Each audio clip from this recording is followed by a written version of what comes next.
नमस्कार पुण्यश्लोक live show में आज हमने देखा कि युवराज खंडेराव और देवी अहिल्या अपने कक्ष में होते हैं, बातें कर रहे होते हैं और युवराज बता रहे होते हैं कि बाबा साहेब ने उन पर कितना विश्वास जताया है।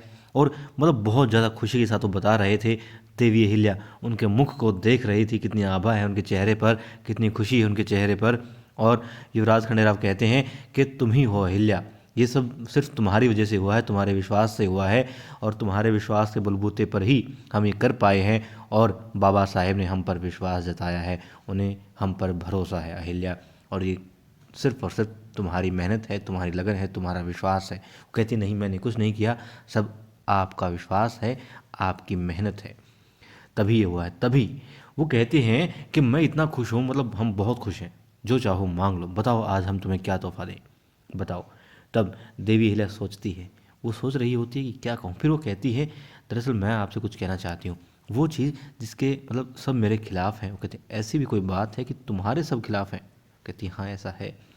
बताना चाहते हैं, तभी आ जाती हैं हरको बाई, बहुत घबराई हुई होती हैं और कहती हैं अहिल्या जल्दी चलो, वो रेणु।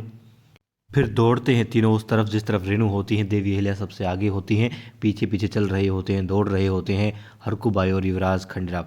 अब वो उस जगह पहुंच जाते हैं जहां बहुत सारी महिलाएं होती हैं रेणु के घेरे हुए। बहुत सारे उनमें वो वस्त्र पहने होती हैं जो रेणु ने पहन रखे हैं, और बहुत सारी शादीशुदा होती हैं, अपने अपने आभूषणों के साथ में, साड़ी साथ में होती हैं। और वहाँ पर मौजूद होती हैं मुखिया के तौर पर द्वारकाबाई साहेब, और उनकी हर बात मानने वाली, हाँ में हाँ ना में ना कहने वाली यमुना बाई और रकमा बाई भी वहाँ पर होती हैं। महिलाएं जो हैं पानी लिए होती हैं, मटके होते हैं उनके हाथों में, रेणु के सिर पर डालने वाली होती हैं, उसको शुद्ध करना वो चाहती हैं। तभी देवी अहिल्या आती है, वो कहती ठहरो, रोक देती है सबको और गले लग जाती है अपनी सहेली रेणु के, क्योंकि रेणु रो रही होती है और उनसे किसी का भी रोना देखा नहीं जाता। फिर कुछ महिलाएं ऐसे एक्सप्रेशन देती है कि जैसे हाँ इसने अनर्थ कर दिया, ये क्या कर दिया, एक विधवा को गले लगा लिया और जब भी उसको शुद्ध नहीं किया अभी तक। तब फिर वो कहती है कि शुद्ध कर रहे हैं, शुद्ध क्यों कर रहे हैं? देवी अहिल्या पूछती है इसने ऐसा क्या अपराध कर दिया, ये अशुद्ध कैसे हो गई?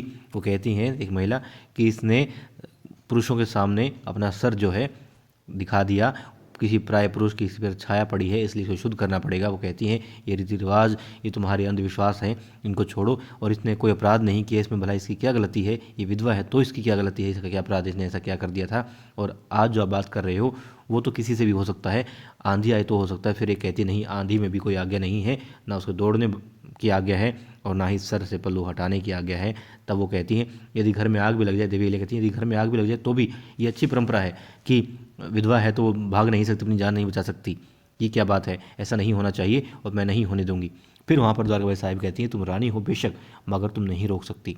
फिर रेणु के लिए वो कहती हैं मैं सिर्फ रेणु के बारे में नहीं कह रही हूँ, मैं तमाम उन औरतों के बारे में बात कर रही हूँ जो इस रूढ़िवादी परंपरा में झुलस रही हैं, इस आग से जलती जा रही हैं।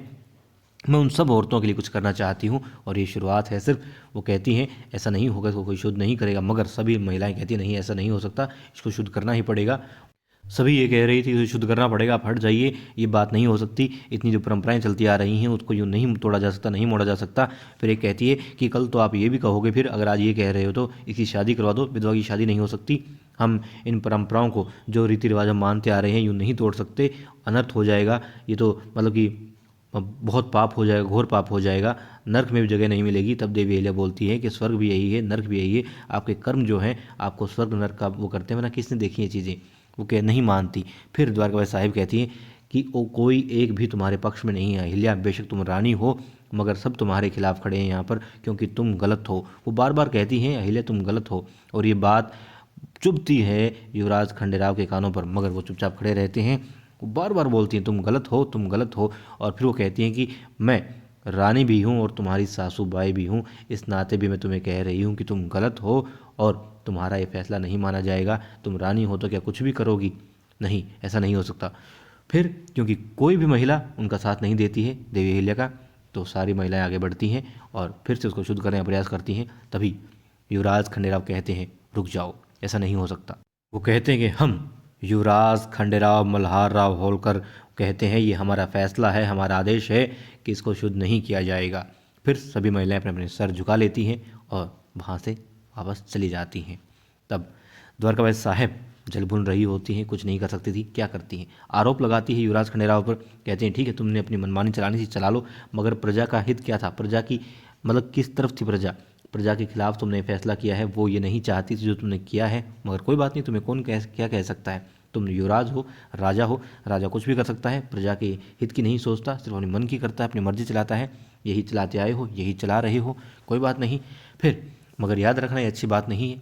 वहाँ से सब चले जाते हैं और देवी अहिल्या अपनी सहेली को गले लगाती है। फिर दिखाते हैं युवराज खंडेराव और देवी अहिल्या बात कर रहे होते हैं। देवी अहिल्या कहती हैं कि मुझे बहुत अच्छा लगा कि आपने मेरा साथ दिया, आप मानते हैं कि मतलब इस तरह की। तो वो बीच में रोक करके कहते हैं कि अहिल्या देखो, मैंने सिर्फ तुम्हारा साथ इसलिए दिया क्योंकि तुम सही हो, तुम गलत नहीं हो सकती, और तुम हमारी पत्नी हो और हम तुमसे बेहद प्रेम करते हैं, बहुत प्यार करते हैं तुमसे, इसलिए हमने तुम्हारा साथ दिया। मगर तुम रेणु को समझा दो कि अपनी मर्यादा में रहे, मर्यादा को लांघने की कोशिश ना करे। वो यदि अपने सर से पल्लू तुरंत मतलब उसको वापस कर लेती तो कोई दिक्कत ही नहीं होती।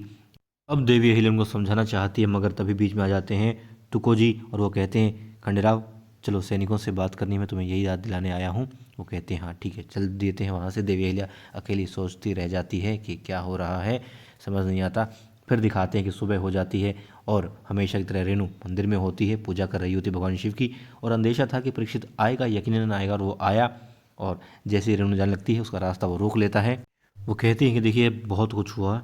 वो कहते हैं कोई देखो, मैं खंडेराव से मुझे पता लगा कि मेरे जैसे तुम्हें दुख हुआ, तुम रोई, मैं माफ़ी चाहता हूँ और मैं कभी भी तुम्हारे दुख का कारण नहीं बनना चाहता। मैं तो हमेशा तुम्हारे यदि सुख का कारण बनूँ तो मुझे बड़ा अच्छा लगेगा। वो कहती हैं कि बहुत हो चुका, अब हमें नहीं मिलना चाहिए, हमें बात नहीं करनी चाहिए एक दूसरे से। और वो वहाँ से चली जाती हैं। परीक्षित देखता रह जाता है।